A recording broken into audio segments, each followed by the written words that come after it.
So hello everyone and welcome to the second session on non-forest natural ecosystems. If you weren't here in the morning, we had a great session on definitions and mapping products globally for non-forest natural ecosystems. We discussed how important they are. We all agreed, yes, so important, more work should be done on them. And now we're going to zoom from the global to the local. So we're going to have a talk on local definitions as well as two regional pieces of work, one from the US and one from the Paraguayan Chaco. So we're going to kick off with Anna's talk right now. Hi everybody, thank you for being here and making it to the second part of our session. My name is Ana Rebarredo-Segovia. I am a research associate in the Land and Carbon Lab at the World Resources Institute, and I'm going to be talking about a project that we've been doing in collaboration with the Accountability Framework Initiative at the Rainforest Alliance. And it's going to build on some of the presentations that went on earlier. If you weren't here, we talked a lot about the importance of non-forest ecosystems and that have been overlooked a lot by research and policy. So non-forest ecosystems also provide a lot of biodiversity. They are areas that sequester a lot of carbon and that provide other ecosystem services that are important to humanity. So what I'm going to be touching on is, you heard earlier from Sam Levy about global definitional frameworks for non-forest natural ecosystems and their conversion. And I'll be talking about how we're trying to align these with more local and regional definitions. So, yeah, next slide, please. Oh, sorry, forgot. Oops. Okay. So as other colleagues stated earlier, there is a need for natural, non-forest, and conversion definitions and monitoring tools. Even though policy still lags behind what's been done for forests, there's increasingly a number of initiatives that's aiming to protect non-forest ecosystems. And namely commitments made by companies to reduce their emissions from conversion and to reduce their impacts on biodiversity. And these require definitions that they can apply to when something is being converted, and they need accurate or reliable data that it's agreed upon to measure and track these targets. So the overarching objective of my part of this project is to ensure that global definitional frameworks used for defining non-forest natural ecosystems and their conversion importantly, within the commodity crop supply chains context are suitable within local and regional contexts. So that's what I'll be talking about.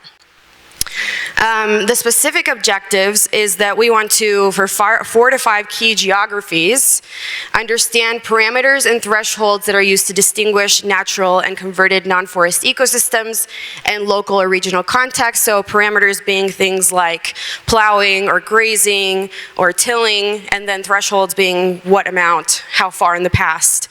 And then we also want to identify sticking points, so contentious issues in how we define those things, and tricky issues, so things like after a land has been abandoned, how long until it's natural again. We also want to identify mapping products that can be used for baselines and monitoring at the regional and local scale.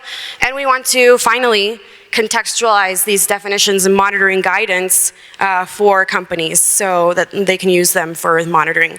And importantly, it's not on here, but this work on the definitions, the regional definitions, feeds back into what was talked about earlier, into the natural lands map, into the global pasture watch products. So we're collaborating in this way to bring this bottom-up information into the other projects. So just to give you a little bit of a background on what we consider natural and converted. So here on the very left, you have kind of like a pristine or natural ecosystem. So one with very little change in species composition, ecosystem structure, and function. And then on the other extreme of that, which this is like clearly considered a natural ecosystem. On the other extreme of that, we have through processes like plowing or tilling or replacement of native vegetation, we have conversion to tree plantations, planted pastures, and row crop agriculture. So these are clear-cut situations. But where we want to think about is the parts in the middle where we still consider them natural, but processes of degradation that might lead to overgrazing or woody encroachment. A certain amount of altered disturbance regimes might be tolerable in this definition. We include some of this in the definition of natural ecosystems. And important to mention here that I missed is that these are ecosystems that are characterized by high levels of disturbance. So they need a certain degree, but too much or too little can lead to their degradation. So we want to allow some room for that, but understand where it's important. Also, we want to include areas that are regenerated or restored in the natural category. But then we have the question of how much amount of restored disturbance or restored native species return leads something to go from the converted category to the natural category. Or is there an amount of degradation that leads to something being considered converted? So these are things that we are considering for these local contexts. And the thresholds or the parameters that we consider might differ according to local contexts because they differ in environmental characteristics like rainfall, temperature, soil fertility. They also differ in evolutionary history. So there are areas that have coevolution of plants with grazers and fire. There are places that might not.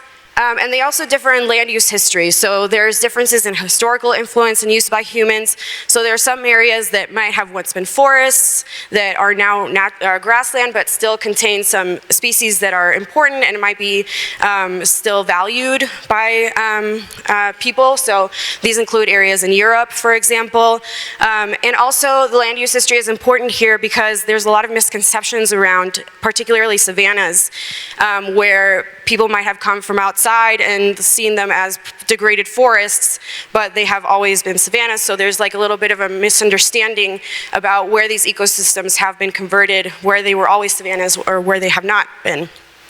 So to illustrate how these parameters and thresholds might be important or not in different kinds of ecosystems, I'm going to illustrate this with the global ecosystem typology. So here on the left we have temperate subhumid grasslands, which include ecosystems such as the Pampas or the northern Great Plains. And the global ecosystem typology characterizes these as ecosystems with fertile soils, high fertility, high nutrient supply, high levels of herbivory. So these are ecosystems that might be able to tolerate a higher number of cattle.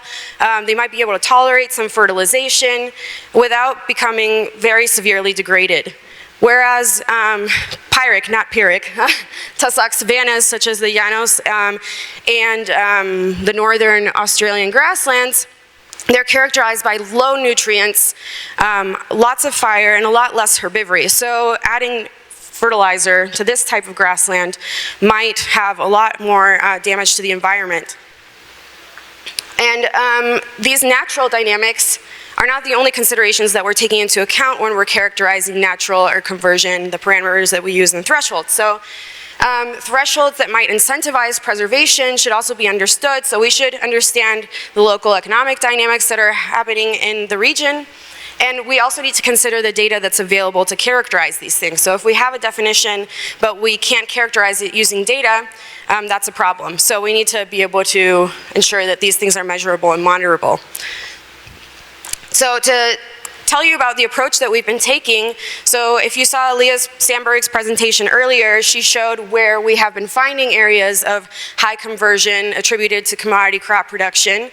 So we first found general geographic areas to look closer into. And then we conducted literature reviews, or I conducted literature reviews into these regions. And in those literature reviews, we wanted to know about what are the drivers of conversion. Is this due to agricultural commodity crop expansion?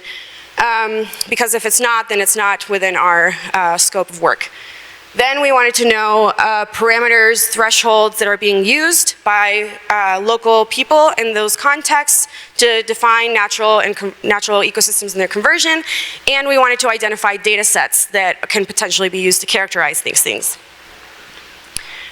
Finally, we have then planned engagement with stakeholders including people from industry, farmers and ranchers, farmer and rancher organizations, academics, people from NGOs, And we've done this through engagement in regional workshops. So we participated in a workshop in the United States and in South America earlier this year. And we are also planning a workshop in Australia for next year.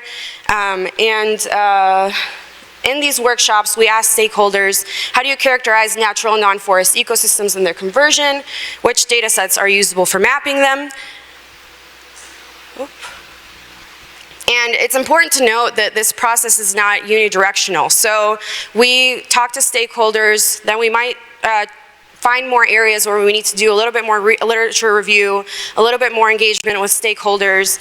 So this is all kind of in a flux. And we're still deciding where we're going to hold our last workshop. The options are potentially in the Colombian Llanos or in India. And the hope is that this will lead to contextualized guidance for 4 to 5 geographies, and talking with stakeholders and doing literature review and evaluating the data sets. And I don't know. So to tell you a little bit about the workshop sessions that we've been doing, we had one earlier this year at the Land Use Change Initiative Summit in Chicago, USA, and at the Global Pasture Watch Workshop in Pirenópolis, Brazil. And as part of the activities in this workshop, we asked people to put what characteristics they consider to be associated with conversion and what characteristics they consider to be associated with natural ecosystems. And this was a little bit of an exercise to see where we have agreement to get the temperature of the room, but quickly we found out that a lot of people were like, well, it depends. So we wanted to know how it depends, but I'm just going to show you a little bit of like the general results. So both in the USA and South America, there seems to be some consensus that tilling and plowing are big parameters that characterize conversion. There are some differences. So in the USA, seeded grasses don't show up as much as they do in South America, potentially because in South America, a lot of the grasses that are being used are exotic grasses for planted pasture, whereas in the United States, that's not so much of a practice. Importantly to note, grazing is not included in the converted category for either of these locations. So it seems to be that it's not considered to be a hugely important parameter for defining conversion. And it was surprising to us because we thought that maybe some of the stakeholders in the room would want it to be so that they could use grazed lands for commodity crop expansion in the future. To give you a little bit of some insights, I'm going to use the example of these temperate grasslands, including the Pampas and the northern Great Plains.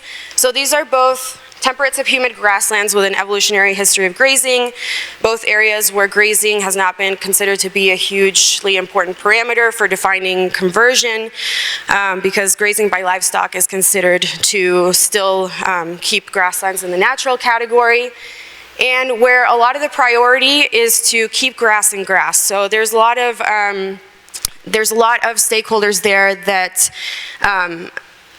emphasize the need for improving the economic productivity of these grasslands, since most of them are private lands. So they say that the best way to keep grass in grass is by making the economic productivity better for local landowners so that there won't be encroachment by commodity crops. And they want to do this through improved pastures, which can cause biodiversity decline. So the question is, should we include things like improved pastures in the natural or converted category when we know that this can lead to degradation, but on the other hand, it might keep some of the services that we want?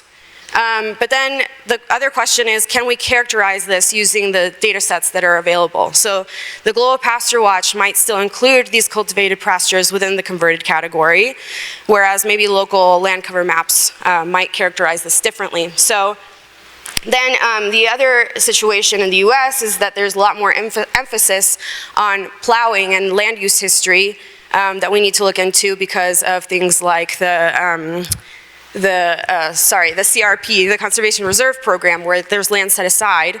So how long after plowing can we consider something to be back to the natural state?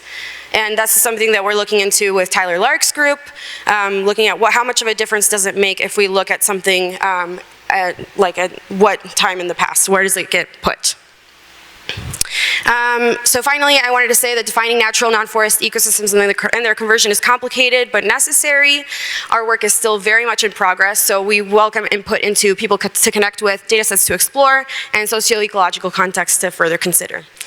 Thank you very much to our funders. You can contact me here, and you can connect with the LCL using that QR code there as well. Thank you. Sorry for going a little bit over.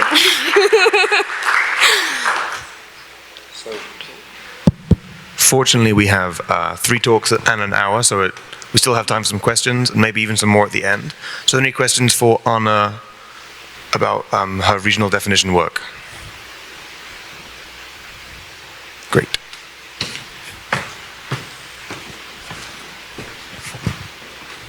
Thanks, Anna. I might have missed this, so forgive me if I just blanked on it, but can you talk a little bit more about how the land history and the time period since conversion makes a difference in the US context? Yeah, sure. So, yeah, one issue is that under the AFI definitions of natural lands, recovered or restored lands are still considered natural. So we want to find out, let's say in areas that were once plowed and that were deemed unsuitable for agriculture and left to regenerate, at what point should we consider them to be natural again? And there's also the question that some of these land cover maps are purely using remote sensing imagery. So if, say, land under the Conservation Reserve Program, which is left fallow for a long period, is included, is seen to be regenerated or natural again, like, we wouldn't want that to happen because that wasn't the intent of the Conservation Reserve Program necessarily. So we wouldn't want to be counting that as natural necessarily. So we need to balance the fact that some of these lands were set aside for other purposes, but we might still be capturing them as natural, but also leaving room for the fact that some areas might actually have been left for restoration purposes, and we want to be capturing that as well. So that's kind of the issue. Did that answer your question? Probably have more questions. Okay. Yeah. Okay. And we will be touching more on the US context in just in the final presentation of this session. Mm-hmm. So we have time for one more question for Anna, if we have one. Okay, great. Hard spot to get to. Wow. Very nice presentation. Thank you, Anna. Yeah, I just was wondering if you could talk a little bit more about how the improved pastures affect biodiversity. Is that mainly just impacting the local grass species, or does it have other impacts on biodiversity? Yeah, so there have been some papers that have shown that fertilizing soils can lead to encroachment by a lot of invasive species. It might actually alter it into, some people have said that it might alter them into a permanently degraded state because once some of these species are gone and replaced by invasive species, a lot of grasslands propagate themselves, a lot of grasses propagate themselves by like underground vegetation and not seeds or anything, and it might be really hard to recover those plants once the soil has changed and once other species have come in. So there's this concept of like permanent degradation. But you know, some people might say, well, it's better than having soy on there, so. Okay. Awesome, thank you, Anna. And now James Henderson will be presenting some great work from the Chaco. Hello. I'm James Henderson at the Center for Development Research at the University of Bonn, and I'll be talking to you all about the Chaco in Paraguay. No next slide, I can do it. So, Paraguay. It is a country that we all either tried to put into a project because you're looking for a quick, easy additional country for a regional project, or, as you see here, Paraguay is an island surrounded by land, and it's been like this since the beginning of colonization. I have a very near and dear place in my heart for Paraguay. I lived there for several years, and I've done extensive fieldwork there, some of which I'll be talking about in this presentation. So Paraguay is split into two administrative regions, and I'll be talking about the Chaco region in this presentation. So the Chaco region is about 60% of Paraguay's territory and has 2% of the population. The east of Paraguay is the rest, and traditionally soybeans and other cropland production has taken place in the east, and the Chaco region has been mostly pasture land expansion and then some Mennonite colonies. In addition to indigenous groups, 12 indigenous groups, including one uncontacted tribe in the north. So the Chaco region is an administrative definition. There's several biomes that are in there, including dry forest, grasslands, pantanal. So when we're talking about Chaco in this presentation, we'll be talking about it in this definition. That line there is just the separation between the two. It's split between the Paraguay River is between the two, which is why. Another thing to note is that in the east of the country, there's a zero deforestation law that went into place in 2004, which kicked a lot of pasture land or ranchers into the Chaco region because they could sell their land for more and get bigger plots of land in the Chaco. So Paraguay is a bit different than its neighbors. There's very poor data availability at the sub-departmental level, so the sub-national level, they're split into different departments. There was an agricultural census in 1992, 2008, and one in 2022, but the 2022 one was during the pandemic, and most folks kind of don't trust it. In addition to that, it's the largest country that doesn't have a formal trade relationship with China, despite being part of Mercosur. And it has a very unique land tenure system, particularly in the Chaco. Really quickly, the Triple Alliance War, war reparations from the Triple Alliance War made it that a lot of land deeds from the Chaco have been sitting in banks in Argentina and the UK. And only now, because of infrastructure and technology advancements, are we having territorial disputes that probably should have happened a long time ago. And then new infrastructure that's coming in. For a long time, Paraguay is as big as Poland, more or less, the Chaco rather is as big as Poland, and it had one paved street, or the Trans-Chaco Highway, and it has doubled, or more than doubled that within 5 years. As part of the bio-oceanic corridor that is going to connect Mato Grosso with the Pacific Ocean. So why is this important? Why am I talking about a small country? It is a region with high land conversion in the Paraguayan Chaco. It's been a hotspot for a long time, but mostly through cattle pasture land expansion. So you can see kind of what that looks like in the Chaco. And Paraguay is a soybean export powerhouse. So they're the third largest exporter of soybeans in the world, despite being way smaller than the US and Brazil. It's roughly 40% of their GDP, so soy is big business. Soybean production is now entering the Chaco, creating additional pressures for land conversion.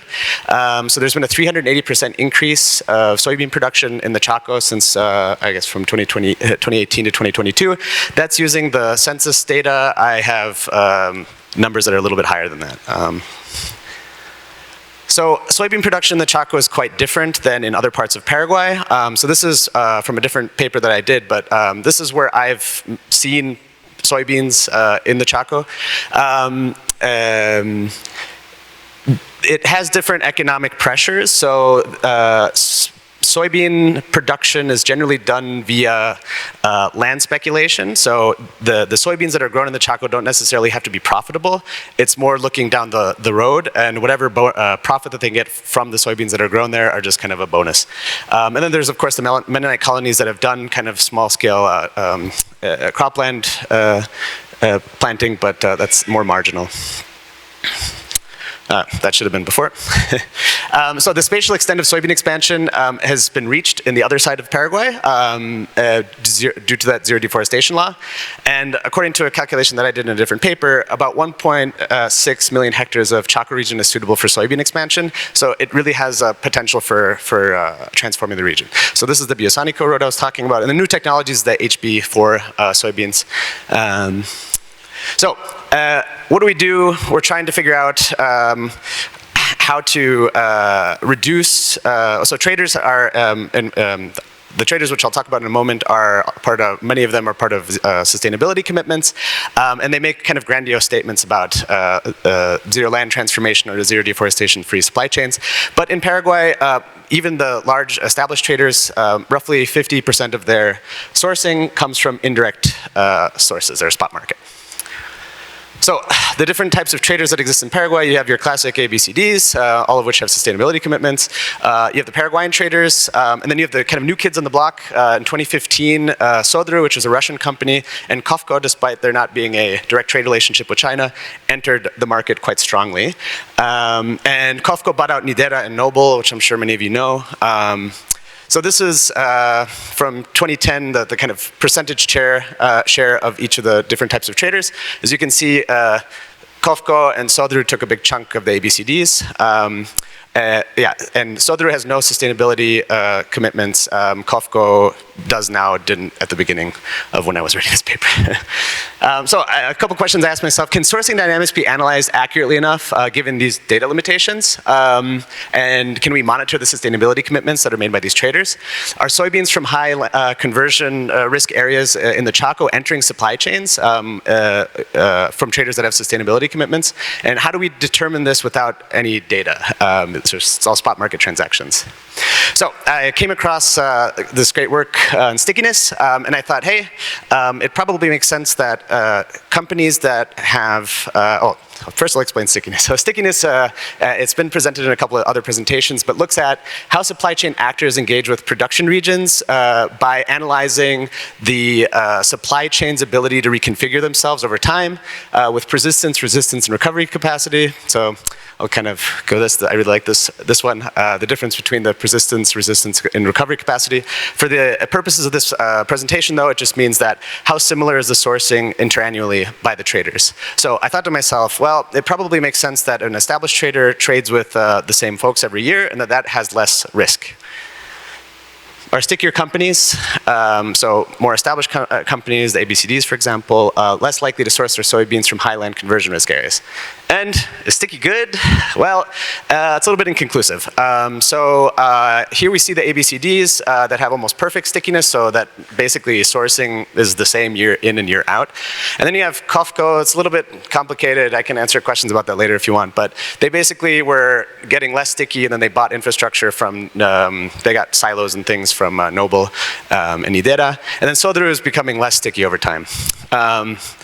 But does this really matter? Sticky maybe. Throughout my field work, I found out that many of the, or two of the ABCDs are indeed sourcing soybeans from the Paraguayan Chaco, whether they know it or not. I know this because through various interviews and actually following a truck to the Concepcion port. So I'll go just quickly, I'm probably out of time. So some conclusions to make. Stickiness wasn't what I was necessarily looking for, but it is a good way to help characterize the trader types, but it's not an effective proxy for less risky sourcing. And an over-reliance on indirect sourcing by companies, by traders, leads to kind of dubious sustainability claims, and the absence, without more spatially explicit data.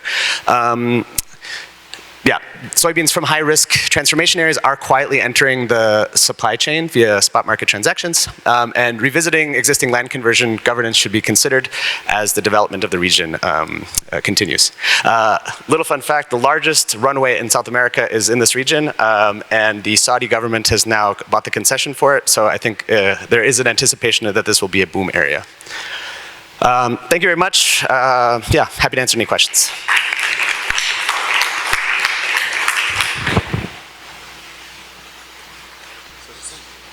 Yeah, right. Thank you for that great presentation. Do we have any questions? Okay, right at the back.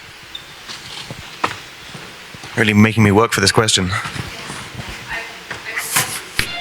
Thanks. Hello, thank you. This is very interesting. Just one comment and one question. I think I agree with the stickiness that you find, and I think it's possible that the ABCDs, as you refer them, have been there earlier, right? Yeah. So they are the early entrants to the market, and it's quite likely that they have secured the regions that are now under the no forest right, no conversion law. So I agree that I think that's correct finding. But my other question is, can you tell us a little bit about that no forest conversion law, and why is it only in the east, and why did it stop at the Paraguay River and doesn't go west? Yeah, great question. So I think it's a question of history. I think in Paraguay, the Chaco has always been seen as really marginal area. And the last president that was there basically told foreign investors to exploit as much as possible. So it's always been seen as this, they used it as war reparations money way back when. It's always seen as a somewhat disposable area. And the Mennonites are celebrated in Paraguay for being able to produce in that region.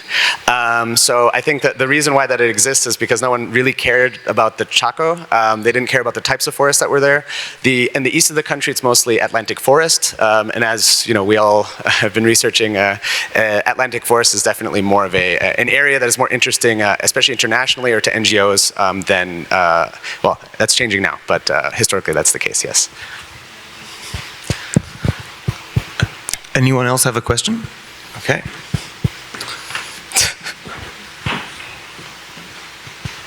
Yeah, thank you. This is very interesting. I just have a little curiosity on the newcomers of the traders. Yeah. And you mentioned that it's an area with high levels of land speculation. Yes. So do you think this has been exploded because of these newcomers, or what's your take about that? Yeah, so the newcomers, the speculation has less to do with soybeans at all. It has more to do with the land development by kind of banks like Carlo Casado, like foreign banks that are trying to develop this land, anticipating this infrastructure development. The soybeans are just kind of a bonus on the top. They know that in the future, if the infrastructure changes, you'll have kind of classic baseline access to market. It'll be even on marginal area. It makes sense to grow soybeans because it'll be on the route going to the Pacific Ocean. So that's why the land speculation is happening in the Chaco. The newcomers have nothing to do with that necessarily. What's interesting about the newcomers is that, so the old companies all have extensive silos and crushing facilities and infrastructure. When Soderu came in, this Russian company, they bought a fleet of boats instead of infrastructure. So they're completely dependent on the spot market transactions.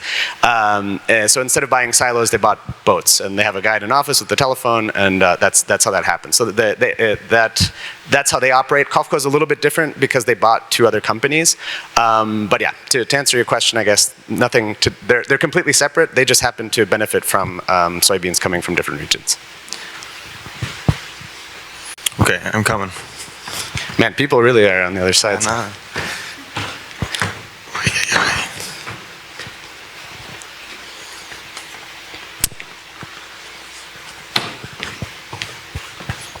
Sorry to make you work, but you were here. Good point. Yeah.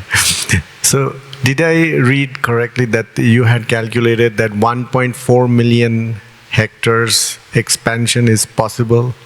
Yeah. Can you tell briefly, how did you come up with that number? Well, it's a different paper that I wrote, and I'm happy to pass it to you. Okay. But it's basically through observation data and using max-ent methodology.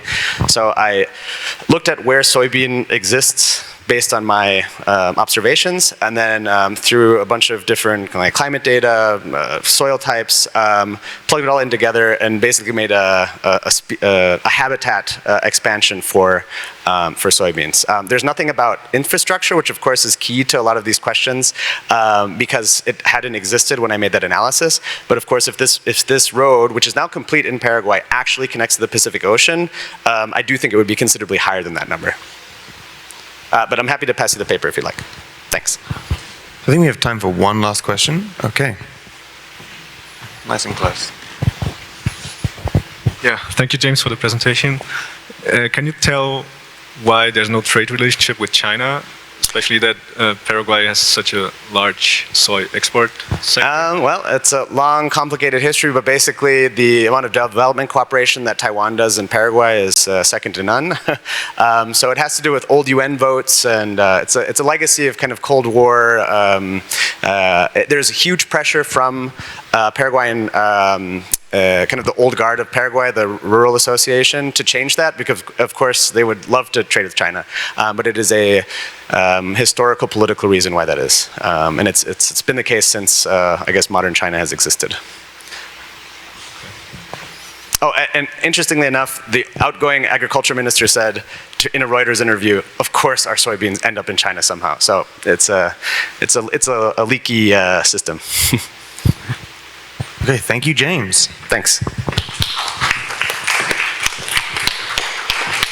Now we have the final presentation of our session, Tyler Lark talking about grasslands in the US. Yes. Thanks for sticking around. So, my name is Tyler Lark. I'm a research scientist at the University of Wisconsin, and we've got a small team that looks at agricultural land use change, primarily in the United States, a little bit more broadly across North America as well. And going to be sharing some work here, building off everything we've really heard earlier in the session today and this morning, looking at intact natural lands in the United States, primarily to support potentially these land use change commitments, these global commitments we're seeing around land use change sustainability, but also I think a lot of potential conservation applications of this data as well. And this is all in collaboration with folks. Nazli Uludu-Aragon is in the room here, and some other folks at University of Oklahoma, and Ted with us here in Madison. Not here in Madison, but with me in Madison, Wisconsin. Okay, just a quick overview. I'm just going to give a very short kind of story on the genesis of this project, background in the US and this initiative that's sort of emerging around US land use change and trying to make some progress on it. We'll discuss a little bit about defining and delineating and thinking about intact land in the US. And I just want to preface by saying that terminology, intact, is problematic, and we know that. And the challenge is there's really no good word or language to describe it, and so we'll get into that a little bit when we talk about definitions. And just a little bit of a tease with some approaches and preliminary results and what this data looks like and what we can do with it. And really my whole goal, if you take away something, is I just want to spark interest. So if you're interested in this, this is an ongoing effort. There's a working group kind of helping drive this work and identifying the needs and next steps to support the players in this space. And so hopefully you get a flavor of that and can follow up if you'd like to participate further. So where did this specific project arise? So about 2 years ago, some grower groups in the United States, led by the soybean growers and partners, other different commodity crop growers and other people along the value chain, USDA, Department of Agriculture, and other regulatory bodies said, especially the growers, like, hey, land use change, we're hearing all about it, it's affecting our operations, it's affecting us, we want to participate in this, we want to understand it. How can we come together, how can we work together towards solutions in this space and building a little bit of consensus and progress so that we move forwards collectively? And so they identified issues from their perspective on how there really is very little agreement on land use change in the United States. What even does land use change mean? How do you define it? That's leading to wildly varying estimates, and ultimately it's uncertainty for the producers on how to operate, for consumer-facing companies looking to inform their sourcing strategies, figuring out where they should source within the country, and regulators as well. And so they've identified a whole set of challenges and barriers, but essentially built from that and said, how can we work together to at least get a little bit more understanding and momentum moving forwards on this? And so from there was an initial workshop in April 2023, pulling together folks from all across the industry and government and academics as well. And building out of that, we said, okay, maybe there's something we can do together here. And so we stood up this technical working group, called it Lucy, the Land Use Change Initiative. I don't know who came up with that. But the unofficial charge here is essentially to try to develop some of the data and science and frameworks needed to make progress in this space together. And so on this working group and this initiative, we have academics, NGOs, WWF, TNC, a lot of folks, AFI, folks in this room, producer organizations, and industry stakeholders as well.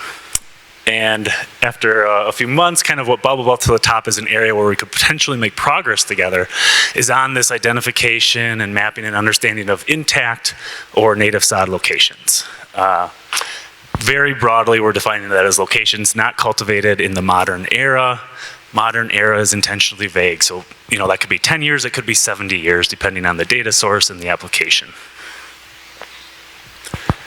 Why do we think this is a good spot to focus? Why do we need information about this? One, we've got a paper in press right now that shows most of the variation in land use change estimates don't stem from differences in the data sources or methodology or monitoring. It's actually based from the definitions. And there's so much variation in how you define things like grasslands, which make up 90% of land use change in the United States, that all these estimates are all over the place. And you have huge ranges of things and intermingling of terms like pasture and hayland and rangelands and these conservation set-aside lands. And so we said, hey, we can do something better. We can look at these intact areas, and maybe that's an area where we can all come together and agree. For reasons being that we can have a very clear definition, and there's one that aligns with already existing U.S. Department of Agriculture definitions. So right now in the U.S., anyone who participates, any grower who participates in a USDA program, which is pretty much almost every grower, if you have a conservation program or you receive crop insurance, you have to comply with these native sod guidelines for crop insurance, sod saver. And there's a very clear definition. They define native sod as places that have never been tilled or you can't prove to be tilled. And so we've sort of aligned with that definition, saying this is a very clear definition. It's something that producers and other folks across the supply chain are already familiar with and in most cases complying with. And it's got a pretty good agreed upon conservation value among everybody. Even, producers are like, yeah, we should save those intact native areas. Conservation organizations, yes, absolutely. We want to prioritize those places too. That said, there's still some outstanding challenges. We don't have all the answers yet. For one, there's really no definitive publicly accepted data set on where these intact locations are. And technically, maybe perhaps why there isn't one of those, it's really hard to figure out visually, whether you're looking from satellite imagery or even standing in the field itself, whether an area is intact or has been previously tilled. So just to dive in a little bit more about what we're looking at, I'm actually going to get at that by what we're not looking at. And so we know there's a lot of trade-offs. One trade-off is we're not considering species composition, because you could imagine wanting to know, what the species look like on these lands that you're trying to protect or identify. We're not going to look at species composition. Similarly, land use and management, super important, right? Something we all want to know and gives us lots of insights into the land system. Again, we're basically ignoring this. Yeah, got to throw it up. We're focusing on one thing here, and that's just cultivation history. And so we've got this whole range of kind of cultivation history, and we're going even further and setting the threshold on the very far side of it, right? Trying to make our lives easier and saying, where are the areas that have never been tilled in a certain period of time, and calling those intact, and saying everything else, it's not intact. Even if it's a restored prairie that looks beautiful and very functional, by definition it's restored, it had been cultivated before, so we're saying that's not intact. Now, the beauty of this is, again, it's a very clean definition, very clear, easy to implement, easy, well, in some cases, to put into practice. But the challenge is, as I mentioned, it's very hard to figure out where these areas are. And so the solution that we've come up with is, rather than trying to figure out where places are intact today by going out and standing in that field, we figure it out by inspecting cultivation history. And so these images up here kind of get at this. Maybe we'll throw this out as a quiz. How many people think the image on the right has been previously tilled? I guess your left. Raise your hand if you think this was previously tilled. Some. What if you think this one has been previously tilled? All right, it's a bad question, it's a trick question. I don't even know, I can't remember. And I can't tell the difference, right? That is very hard. As a human, it's even harder as a machine. Like, we can't figure that out. Let's reframe it, let's try it again. How about this? Deciding between the left and right, right? We can all get that right. And that's what we want to do. And more so, we can get that right almost in our sleep, right? You could make this distinction 100 times and get it right 100 times, no problem. And so we're going to not do the difficult comparison, and we're going to do the easy thing and do it many times and look annually across time whether something's been tilled or not. The nice thing is, it's now 2024. We have lots of data available to do this. In many cases, 40 years or more of data, whether it's from satellite or at least long-term land inventories. In some cases, even going back, crop records from farmers to the 1950s with the memory going back even further than that. So there's lots of data to make and do this approach.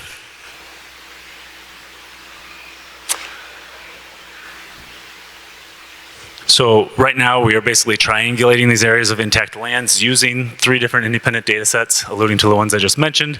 So we have these statistically sampled observations in the US coming from the USDA's National Resources Inventory, a really nice data set. They track specific points in time and look at how they've been used and return to those same sampled points that are representative across the landscape. That gives us a pretty good big picture view, and we can kind of make statistical estimates from there. Obviously, satellite-based remote sensing, a very powerful tool we all know about there. We're using annual maps of cultivation probability or some other maps of classified land cover or grassland extent, back to about 85, the Landsat record. And lastly, we have these really unique proprietary data set from the USDA that actually has reported farmer land use going all the way back to the 1950s, which is a really nice source of essentially ground truth that we can use to validate and integrate with these other approaches. So I'm just going to show a couple of examples from this one approach that we're kind of integrating in with the other 2. So we're looking at several different satellite land cover maps as input, a cropland probability, annual cropland probability layer that we developed at Wisconsin, USGS's land change monitoring assessment and projection data set, the rangeland analysis platform that was developed at Montana and now led by USDA's Agricultural Research Service, and then another kind of integrated product from the Fish and Wildlife Service looking at grasslands in North America. So we've got a bunch of data sets like that. Basically, you stack them all together and say, where are potentially intact lands based on this cultivation history? This is a kind of a blurry, bad example, but gives a little bit of the flavor. This is South Dakota, one state in the United States. Zooming into along this Missouri River where you have a kind of a threshold of a bunch of intact areas and cultivated lands. Here, areas that are dark are what we are thinking are potentially intact. They don't have a record of cultivation on history. Lighter colored areas being ones that are cultivated quite frequently. So scaling that up, what does it look like? What kind of insights can we glean from it?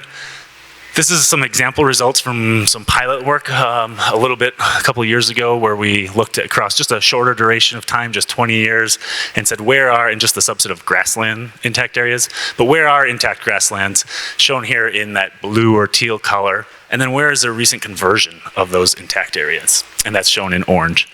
And what we saw is, estimates of grassland conversion at large can vary from, a couple 100,000 to up to 1 million acres of conversion a year of all types of grasslands. But we see just a small percentage, probably 10, 15% are what we would call intact, or if you were to use intact as the definition of natural, conversion from those types of intact areas.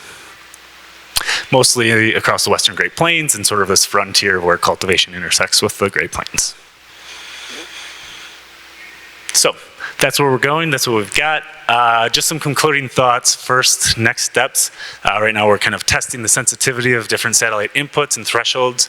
The really nice thing about the satellite-derived version is you can really set different, not look-back periods, but considerations of duration. How long do you want to define something as being intact? Is it 10 years, 20, 30, 40? What is the appropriate? And we can tailor that for different applications.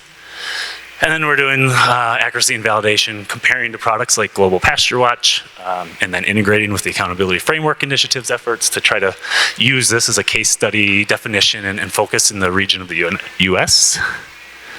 And then just kind of some concluding opinions. One, I think we've got really nice, robust data in the US where we can get a good insights about where these types of intact lands are and use that to complement these really globally consistent data sets and frameworks and plug in really nicely. So I think there's a great opportunity here to do that. Second, I would say there's a really strong case for including the US and grasslands in these global commitments. So when we think about things like the EU deforestation regulation or just supply chain actors' commitments to no conversion of natural lands, not only are US grasslands, important in their own right and preserving them as a natural ecosystem, but I also think there's a lot to be gained potentially in increasing compliance and standing with some of these global initiatives and global commitments by regulating ourselves at home, right? So when we have US-based multinational corporations or the federal government saying thou shalt not, convert the Amazon forest, I think when we think about kind of a global equity lens and justice, like, shouldn't we be saying, hey, let's not convert our native prairies here too? And maybe that can go a long ways in kind of, developing these global commitments and getting them all on equal footing. Lastly, last thought, I think now is the time. people in this space, we've been looking at it for maybe the last 10 years saying, hey, what about grasslands? What about North America? What about the US? Tried to kind of get considerations of this in these global commitments. Now, for the first time, we're really seeing producer interest. The producer groups came to us and said, how do we participate in these programs? How do we engage? We want to be a part of this. The consumer-facing companies saying, hey, we know we want to do this. We're making pledges about no conversion of natural lands. Where can we integrate this into our strategies? And so we've got momentum building. We've got great global products, global precedents of these types of commitments. So I think it's all kind of coming together to a head where we can make some progress now. So that's it. Hopefully sparked a little bit of interest. Thanks for your time. Thanks for sticking around. I just want to acknowledge support from the United Soybean Growers Association. Thank you to Ted, the postdoc leading this, and Nasli, who connected on all this with us. And I guess thanks to Ronald McDonald too. Why not? McDonald's was nice enough. They hosted us. We had a summit there at their headquarters this summer to work on all this. And really, this is an open initiative and an open invite to anyone here who's interested. So we have an ongoing working group helping guide this work and also identifying the needs and future opportunities in this space. So if you're interested, reach out. You can send me an email there, talk to me after, and we'll go from there. Thanks so much.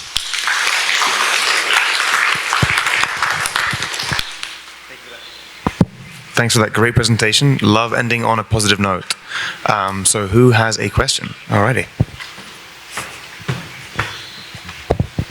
Thanks so much. I think this is really exciting. I have a question for you. It makes a lot of sense to me how you could look at different time frames for thinking about intactness, and that might be a squishy definition.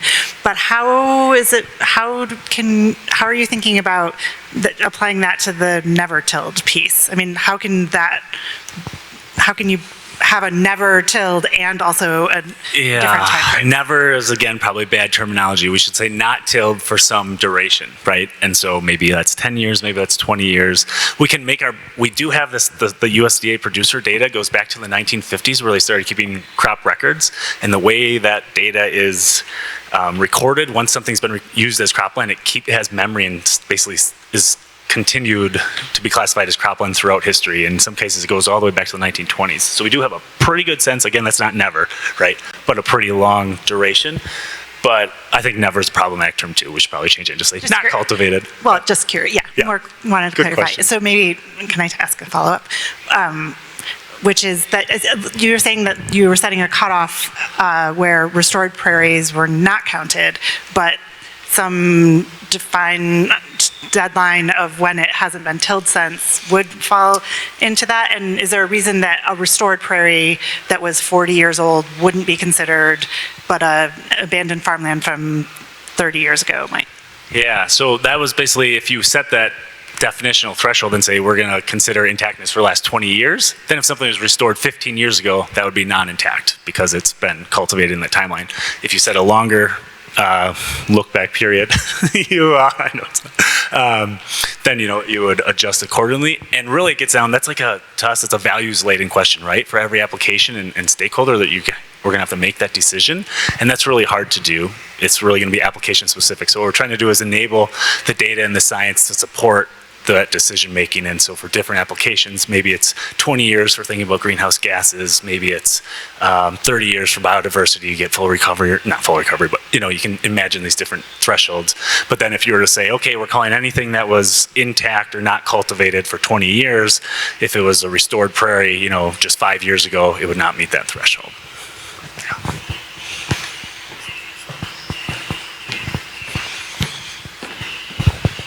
Thanks so much. Super provocative and cool talk, Tyler. I'm curious, kind of building on that last comment, you say this is a values-laden judgment.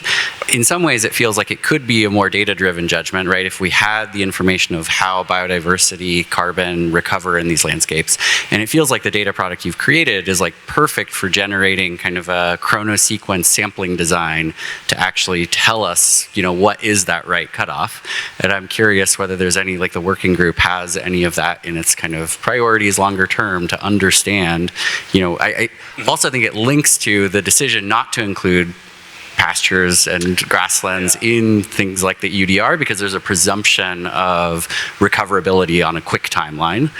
And so having more data to guide those decisions feels really important. Absolutely. this is definitely a first steps, and I think the hope is that if you or anyone wanted to partner with us to try to get those insights, right, you could empirically measure biodiversity recovery or carbon and use this data to help, stratify your sampling or figure out a design and to model or to observe that. That would be fantastic. Certainly, I think next steps here, we just needed to figure out, initially map where these intact areas are. One next step, a lot of interest in figuring out then where's the conversion of that, and then looking at what are the environmental implications. So what does that mean for carbon? What does it mean for biodiversity? So we would love to do that as kind of this thread of research grows, and hopefully that's coming up in the pipeline. So join in and help us figure out how to do that well. Yeah. Awesome. I think that is time. So thank you very much to all of the speakers, and yeah, thank you all for being here. Thank you.